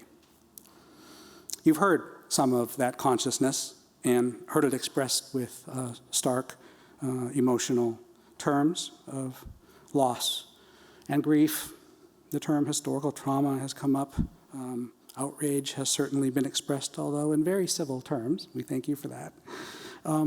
And beyond that, pain and heartache, we also, of course, just in hearing testimony from living representatives of vibrant communities today, evidence of healing and indeed of survivance. Survivance is a neologism that was coined by the Anishinaabe intellectual Gerald Visner to put together survival and resistance. And indeed, survival would not have been possible without resistance. And so we commemorate that here today as well. We've been invited by many of the tribal representatives to this conference to think more deeply about how Harvard University might be implicated in this history and this legacy that feeds into contemporary consciousness. And in doing so, we probably need to explore some things a little further, but always with a mind to the path forward. Always, also, I think, recognizing that Harvard University is not a nation state. It is not the Commonwealth of Massachusetts. It is an institution of higher education. And figuring out what specifically this new conversation going forward might draw on from that context. We've heard terms and themes throughout the conference. Land back was one of them. I'm reminded of the late, great Oneida Indian comedian Charlie Hill, who in one of his vignettes talks about a heckler who stood up at a conference like this and says, I'm tired of hearing you Indians gripe all the time. Why don't you go back to where you came from? And Charlie's response was, so I camped in his backyard. We've heard from President Gay, who spent over an hour last night listening to all that we had to say in terms of our presentations. Provost Garber has been here for about 2 hours at this point, listening carefully and intently, as you heard, to all that was shared. Dean Brown-Nagin was here for part of last night and most of today. So we have folks, decision makers, leaders attending to a gathering of Indigenous representatives and tribal delegates to speak their truth in ways that I actually have not witnessed in my time at Harvard in the past. And so none of us who helped to organize this conference and who invited your participation ever imagined this was the end of anything. On the contrary, it's the beginning of something. That was our hope. That was the desire and the dream, that this would begin relationships anew, a renewal, if you will.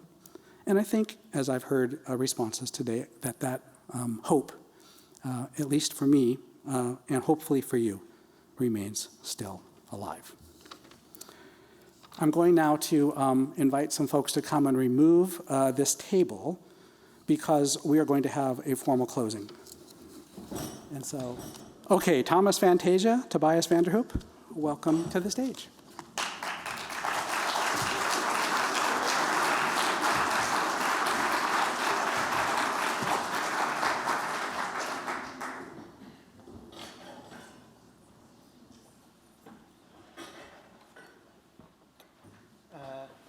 Everybody could rise, as is custom when we sing an honoring song.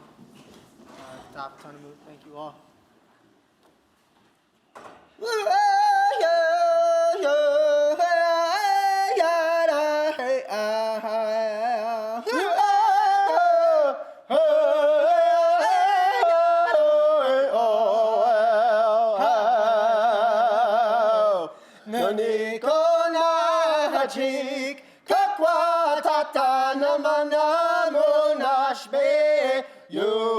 To Hamawon, ne wache kamana kasamu asnatayan yan nani kona hachik kakwa tatan manamu nashpe yukatu Hamawon. Katapatanamoche kuwamo son kanuawas. Ah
tata na mana mo na shpe yo koto hama